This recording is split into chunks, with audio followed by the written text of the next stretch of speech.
ఆదిరన్ temple tree future సిటీకి దగ్గరగా open ప్లాట్లు మీ భవిష్యత్తు కోసం సరైన పెట్టుబడి. ఇప్పుడు షూట్లు పెళ్ళైన తర్వాత చేయొద్దు అంటే మానేశాను. ఆగారా? ఎన్నాళ్ళు ఆగారు?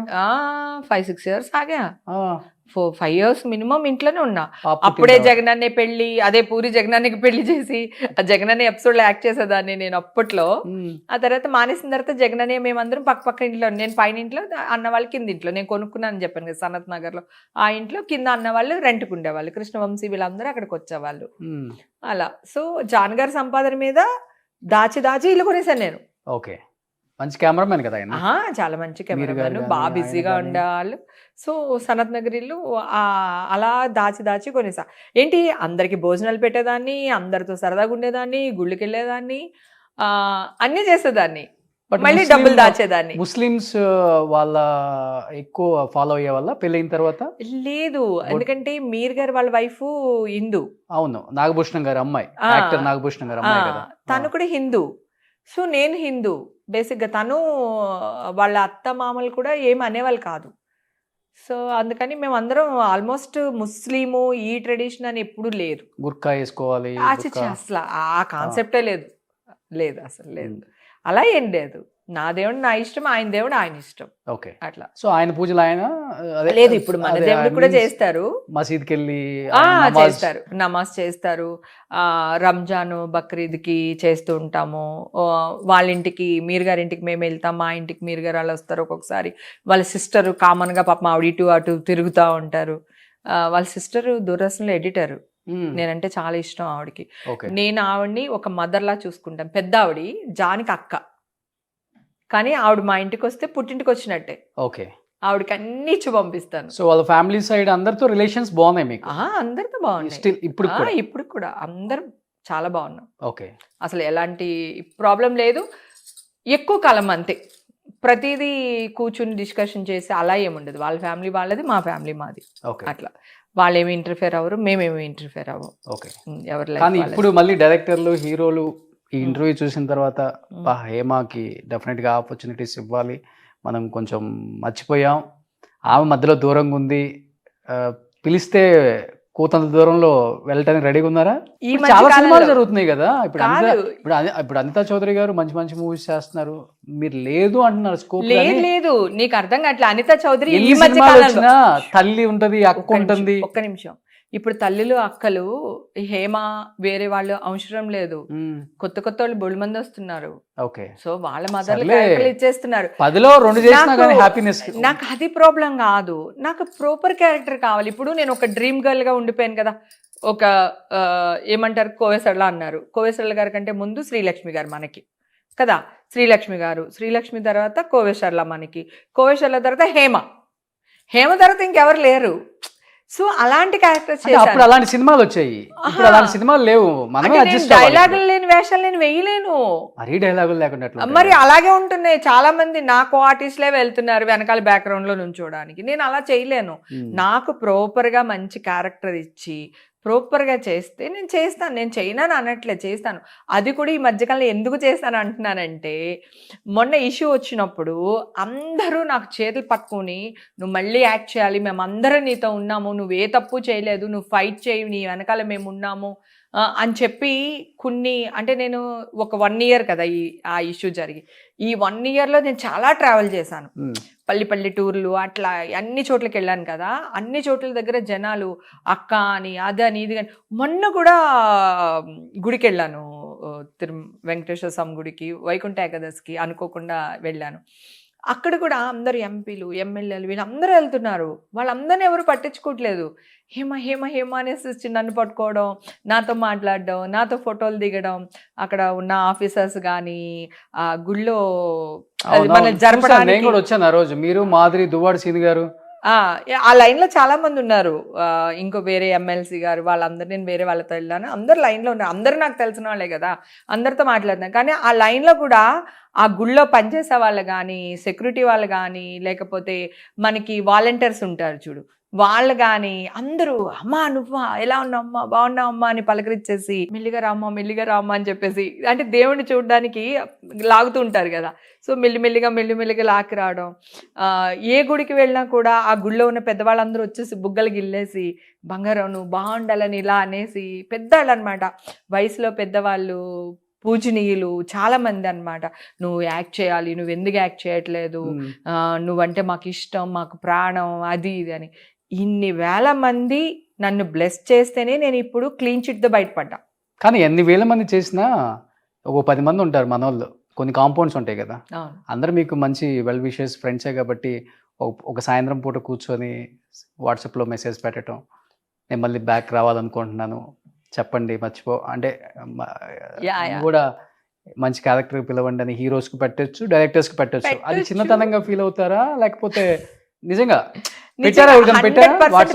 100% పెట్టవచ్చు, పెట్టకూడదని ఏం లేదు. నా జీవితంలో ఇంతవరకు ఆల్బమ్ పట్టుకుని ఆఫీస్లే తిరగలేదు నేను. రావడం వేషాలు వచ్చినాయి, లక్కీగా డాన్స్ క్లాస్ నుంచి అట్లా ఆర్టిస్ట్ అయిపోయాను. నా ప్రాబ్లం ఎవరాని కూడా నేను ఎప్పుడు ఎవరాని అనుకుంటే ఎట్లా కుదురుతుంది? ఆమె కూడా నేను ముసలి అయిపోతుంది, ఆమెకి ముడతలు అనుకోవట్లేదు నాన్న. మరి నేను ఆల్బమ్ పట్టుకోలేదు అంటే ఇప్పుడు సినిమా నీకు అర్థం కావట్లేదు. ఇప్పుడు వేషాలకి మనం వెళ్ళినంత మాత్రాన వేషాలు రావు, మనం వెళ్ళనక్కర్లేదు కదా. కాదు నేను చేస్తానంటున్నా, ఒకటి చెప్తా వినండి. ఇప్పుడు ఒకప్పుడు కోదండరామరెడ్డి గారు, రాఘవేంద్రరావు గారు, కోడి రామకృష్ణ గారు, వీళ్ళందరి దగ్గర అసిస్టెంట్ చేసిన వాళ్ళు డైరెక్టర్లు అయ్యారు, మీరు చేసిన వాళ్ళు. అవును, అందుకే కదా ఇప్పుడు వచ్చిన వాళ్ళు అసిస్టెంట్లకు ఎవరు చేయట్లా. అవును, డైరెక్టర్లు అయిపోతున్నారు. అవును, అంటే టాలెంట్, మంచి కథ, హీరో దొరుకుతున్నాడు, సినిమా చేసేస్తున్నారు, టాలెంట్ చూపిస్తున్నారు. వాళ్ళందరికీ హేమ తెలియడం లేదు, తెలియడం లేదు, లేకపోతే మన సురేఖవాణి గారు, రజిత గారు, వీళ్ళందరూ తెలియడం లేదు వాళ్ళకి.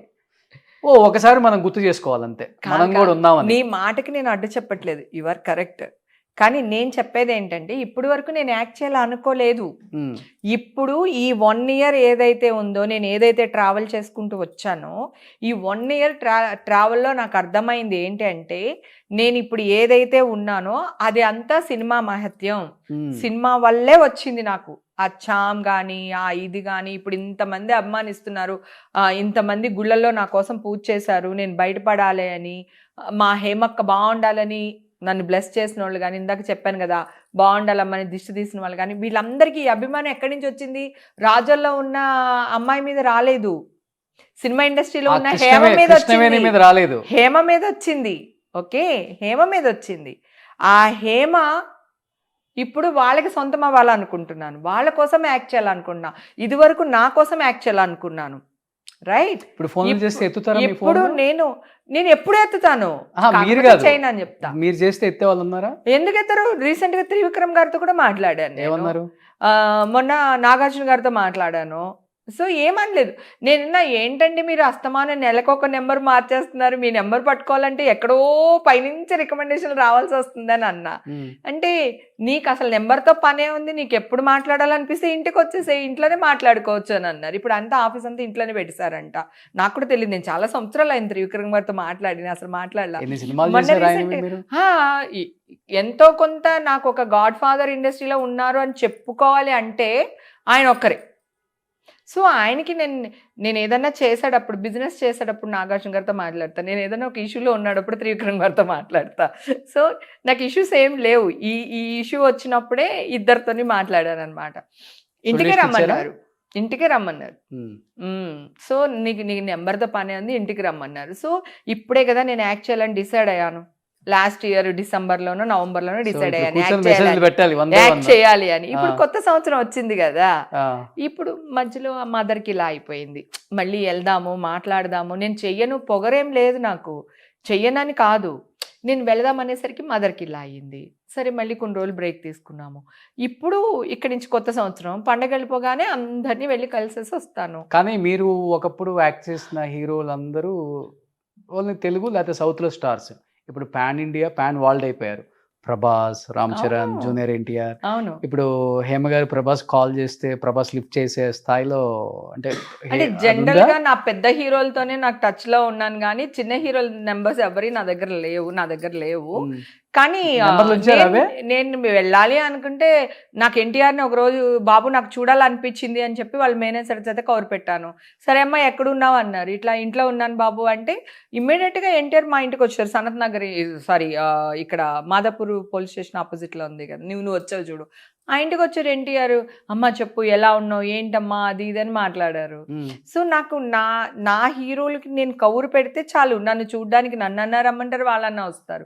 నాకు అసలు అలాంటి డోకలు ఏమీ లేవు. మొన్న కూడా రీసెంట్గా రాఘవేంద్ర గారు ఫోన్ చేశారు, ఏంటి అమ్మాయి ఐస్ బాత్ అంట అదంట, అసలు సాధించావు, నిలబడ్డావు, నీ అంత అమ్మాయిని నేను చూడలేదు, అసలు ఎక్కడ రాజోలు అంటే ఊరాదు, డిపమైన్ అని ఒక హార్మోన్ గురించి మాట్లాడుతున్నావు నువ్వు, ఈ ఐస్ బాత్ లో డోపమైన్ అనే హార్మోన్ ఏదైతే ఉందో దాని గురించి మాట్లాడుతున్నా. నేను దాన్ని నాకు ప్రొనౌన్సియేషన్ ఏదైనా రాలేదనుకో నేను సిగ్గుపడను, ఇమ్మీడియట్ గా నేను ఏం చేస్తాను హ్యాపీ హార్మోన్ అని కూడా అంటారు దాన్ని.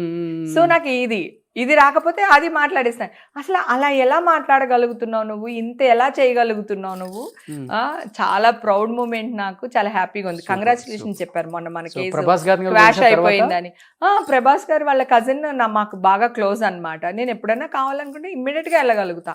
నాకు ఇండస్ట్రీ అబ్బా, నా అమ్మ నాన్న అక్క బావ చెల్లి శత్రువులు మిత్రులు అందరూ ఇక్కడే ఉన్నారు నాకు. సో నాకు ఇక్కడ ఇది నా అడ్డా, నేను ఎప్పుడు ఏది కావాలనుకున్నా జరుగుద్ది. సో తర్వాత వచ్చిన యంగ్ హీరోస్ ఎక్కువ బాబు బాబు అంటారు కదా మీ ఆర్టిస్టులు అందరూ? తర్వాత వచ్చిన వాళ్ళని కాదు, యాక్చువల్ గా నాగార్జున గారిని నేను బాబు అని పిలుస్తా, ఓకే, బాలయ్య బాబుని బాబు అని పిలుస్తా, మహేష్ బాబుని మహేష్ అని పిలుస్తాను, ఒక్కొక్కసారి బాబు అంటాను. కానీ ఎక్కువ మహేష్ మహి అనే పిలవడం అలవాటు, అంటే జనరల్ గా అలాగే పిలుస్తా. ఎక్కువ ఆయనతో ఎక్కువ సినిమాలు ఎక్కువ క్యారెక్టర్స్ చేశాను కదా, అందుకంటే ఎక్కువ రోజులు చేసేదాన్ని. అలాగే నాగశౌర్య వీళ్ళనే, నాగశౌర్య అని శౌర్య అని పిలుస్తాను, ప్రభాస్ ని డార్లింగ్ అనే పిలుస్తాను. ఆయన ఎలాగా అందరినీ డార్లింగ్ అని పిలుస్తారు, నేను ప్రభాస్ ని డార్లింగ్ అని పిలుస్తాను. నాగార్జున గారిని వెంకటేష్ గారు అని పిలుస్తాను. బాబు అనేది తక్కువ, ఓన్లీ బాలయ్య బాబు నాగార్జున గారిని బాబు అని పిలుస్తా, ఇద్దరిని పిలుస్తా బాబు అని. బాలయ్య బాబు ఈషా పుట్టినప్పుడు కాల్ చేసి బాబు ఇలా పాప పుట్టింది బాబు అని చెప్పేసి అన్నాను అనమాట. అంటే అవునా అది ఇది అన్నారు. తర్వాత 2 days తర్వాత కాల్ సడన్ గా బాబు చెప్పు బాబు అన్న. అంటే ఇప్పుడు గోకుల్ థియేటర్ దగ్గర అన్నా కదా అప్పుడు ఇల్లు, నేను గోకుల్ థియేటర్ దగ్గర, నేను ఇప్పుడు ఎటు రావాలన్నాడు. ఆయన టెన్షన్ వచ్చేసింది నాకు, ఆయనకి ఏదో అని అడ్రస్ చెప్పేసి వెంటనే మా ఆయనకి ఫోన్ చేసి, బాలయ్య బాబు వస్తున్నారు మన ఇంటికి, తొందరగా ఎక్కడున్నారు వచ్చేయండి బాబు అర్జెంట్ కానీ, ఏ కూల్ డ్రింక్లు ఏవో తీసుకుని. నేను సడన్ గా ఒక హీరో వస్తున్నారంటే ఏం చేయాలో తెలియదు కదా మనకి. అంటే అప్పుడు పాపం మా జాన్ గారు కొన్ని స్వీట్స్ అవి ఇవి తీసుకుని వస్తే పాపం ఈశాన్ ఎత్తుకుని ఉయ్యాల వేసి అసలు బ్లెస్ చేసి కొన్ని మంత్రాలు చదివేసి బ్లెస్ చేసి వెళ్ళారు. Okay, proud moment. 25 years back 24 అంటే ఈషా గారికి హీరోలు ఇంతే ఉంటారు, ఫ్యామిలీ అసలు ఫ్యామిలీ. ఆయన రావడం దగ్గరలో ఆడిపోయి నేను అంటే ఇప్పుడు చిరంజీవి గారితో కొంచెం ఇది ఉంది, నాగార్జున గారికి కొంచెం అను ఉంది. ఈయన అంటే అసలు అందరికీ భయమే కదా, నాకు కూడా టెన్షన్ గా ఉండేది. ఆయన ఎప్పుడు సంకెక్కించుకుంటారో తెలియదు, ఎప్పుడు తిడతారో తెలియదు అనే ఒక భయం ఉంటుంది ఇండస్ట్రీలో అందరికీ. పాపం నన్ను ఎప్పుడు ఏమనలేదు కానీ ఒక టెన్షన్ ఉంటుంది బాలయ్య బాబు అంటే కదా. ఆయన అలా వచ్చారు. పరశురామ్ సినిమా చేస్తున్నాం అప్పుడు 92లోనో 93లోనో అనుకుంటాను, సోమాజిగూడలో. అక్కడ ఇంట్లో ఉన్నాడప్పుడు చిరంజీవి గారు ఎస్పి పరశురామ్ ఏదో సినిమా ఉంది ఆయనది, శ్రీదేవి ఆయన పోలీస్ ఆఫీసర్ అయినా, ఆ సినిమాకి మా ఫ్లాట్ లోనే షూట్ చేస్తూ ఉన్నారు. అయితే పెన్సెట్ రవిరాజు గారికి డ్రెస్ మార్చుకోవాలి సార్, ఇక్కడ నుంచి ఏదో డబ్బింగ్కి వెళ్ళాలి, ఏదో సంథింగ్ ఏదో ఫ్లైట్కి వెళ్ళాలి ఏదో అడిగారంట. అయితే ఇక్కడ మన ఆర్టిస్ట్ ఉంది బాబు హేమ అని, వాళ్ళ ఇంట్లో మార్చుకుందరు కానీ అని అన్నారంట. వాళ్ళు సడన్ గా చిరంజీవి గారిని మా ఇంటికి తీసుకుని వచ్చారు. ఇంకా అసలు అమ్మో కాలాడలేదు, ఇటు పరిగెత్తాను అటు పరిగెత్తాను, అయితే అవుతారు ఇది తాగుతారు. ఆయన ఆగండి నుంచో ఒక 2 నిమిషాలు నుంచో ఒక 2 నిమిషాలు ఓకే అంటే ఫస్ట్ టైం చిరంజీవి గారు మా ఇంటికి వచ్చారని అసలు అబ్బా అది మర్చిపోలేనమాట. అప్పుడు ఆయన డ్రెస్ మార్చుకుని మా ఇంట్లో కాఫీ తాగి కూల్ డ్రింక్ తెప్పించా, కూల్ డ్రింక్ తాగినన్నారు, మళ్ళీ నేనే కాఫీ పెట్టించా, కాఫీ తాగి వెళ్ళారు. అప్పటికి ఇంకా చిరంజీవి గారితో నేను సినిమాలు చేయలేదు, చిరంజీవి గారిని చూడాలనే ఒక కోరిక. షూట్ జరిగేటప్పుడు వెళ్ళి ఆ దూరం నుంచి అసిస్టెంట్ డైరెక్టర్ పక్కన డైరెక్టర్ గారి పక్కన నుంచి చూసేదాన్ని, కానీ దగ్గరికి వెళ్ళి ఈ అమ్మాయి ఇలా అని పరిచయం చేసే అంత కాదు. అప్పటికే క్షణం అయింది అంతే, నాకు రిలీజ్ అయింది, 2-3 సినిమాలు చేస్తున్నాను. అంత పెద్దగా నన్ను తీసుకెళ్లి పరిచయం చేసే అంత ఆర్టిస్ట్ ని కూడా కాదు చిరంజీవి గారికి. అలాంటిది చిరంజీవి గారు మా ఇంటికి వచ్చేసారంటే అలా టెన్షన్ పడిపోయాను కానీ ఎన్ని మెమరబుల్ మూమెంట్స్ కదా. చాలా. అసలు తర్వాత